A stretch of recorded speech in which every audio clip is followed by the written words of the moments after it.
Good morning, Dos Pueblos. Welcome to Beyond DP. In today's show, we'll be talking about a sports story dealing with a tough loss, Saving your money and spending your funds wisely, how learning from failures are a part of growing up, a true MASH urban legend still told today, and a new product that prevents procrastination. Well, Sophia, I can't wait to get started on today's show. I agree, Micah, and we can't wait for you to see it. I'm Micah Barnhart. I'm Sophia Pixley. We're going Beyond DP. And it starts now.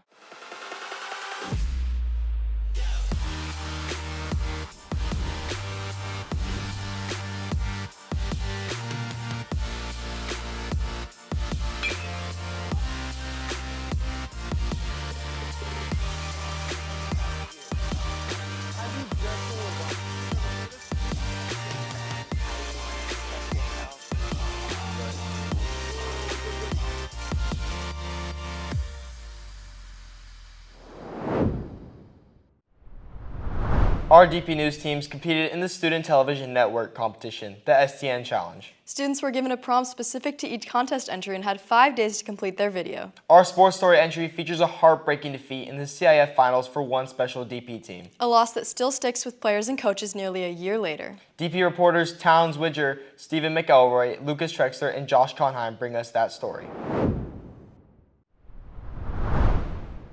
It's a very important game. It's a championship. To be able to make that your freshman year is an amazing thing.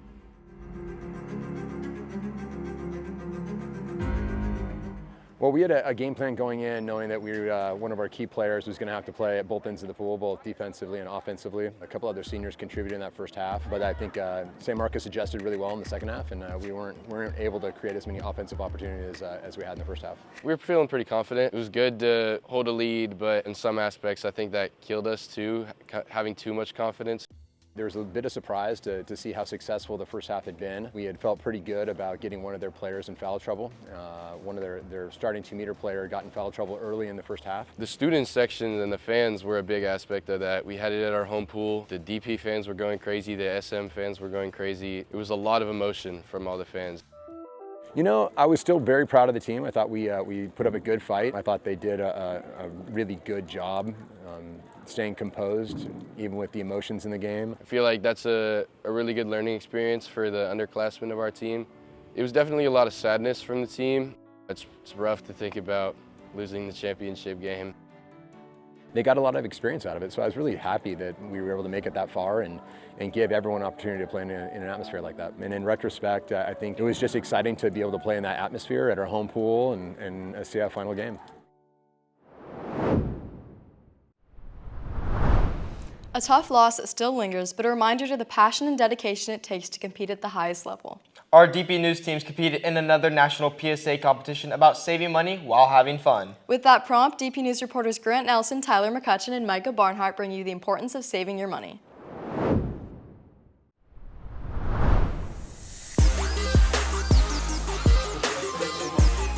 Yo, we're running low. AM, time for another run.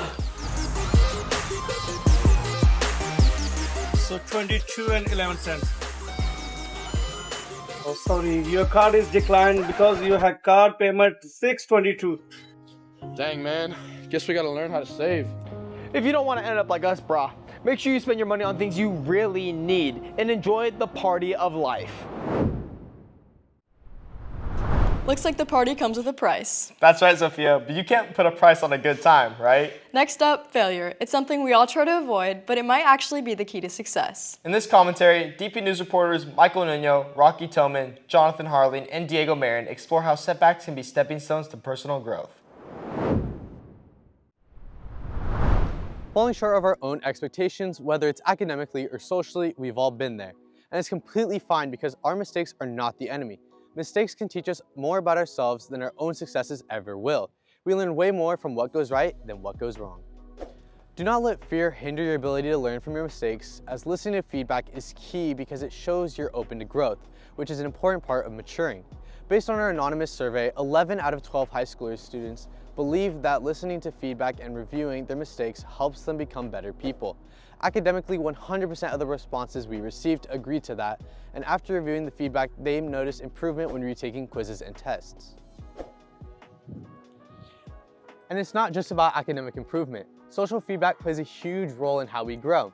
A study from the Journal of Social and Personal Relationships found that individuals who regularly seek and reflect on feedback from friends and peers are more likely to develop stronger communication skills, better relationships, and greater self-awareness.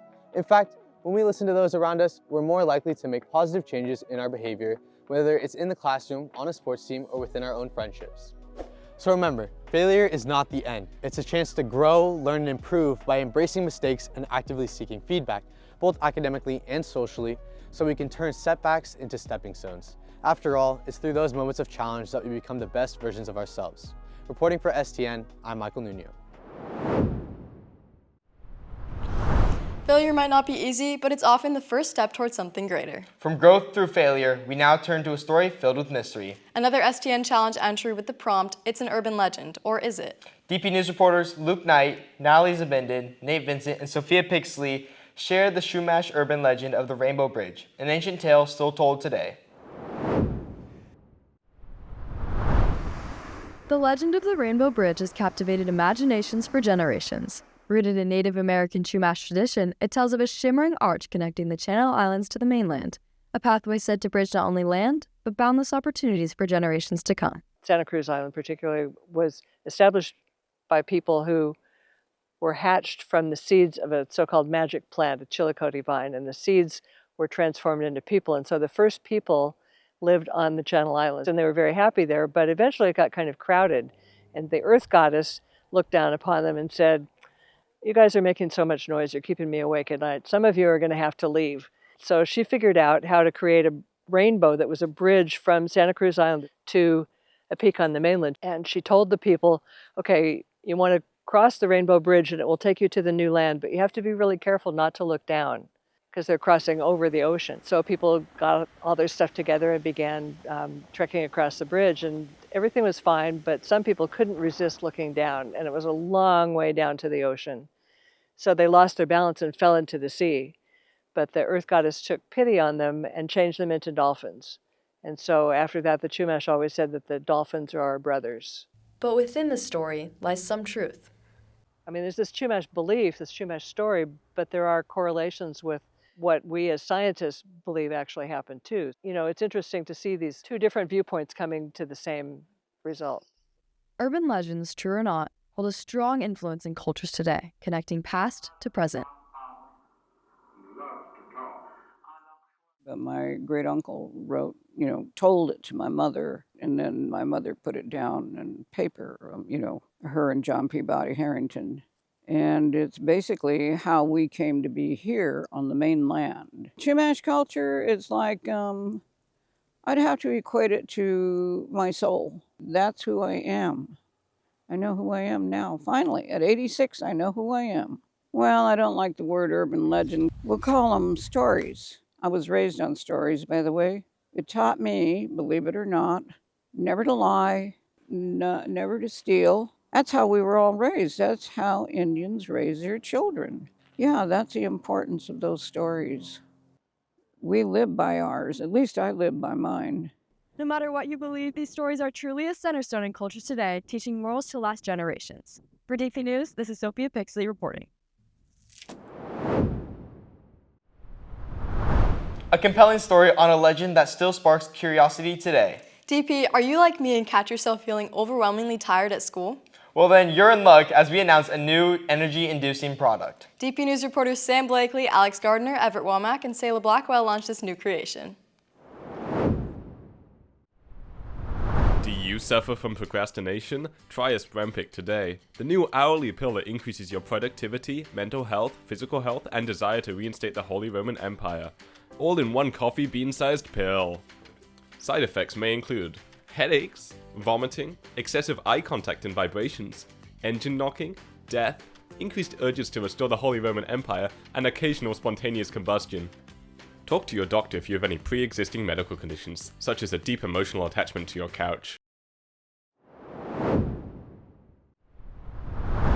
Now I can stay awake in class. Thank you guys. Well, that's all for this month's episode of Beyond DP. We will not have a Beyond DP for the month of January due to winter break. But we hope you all have a great month. And thanks for watching.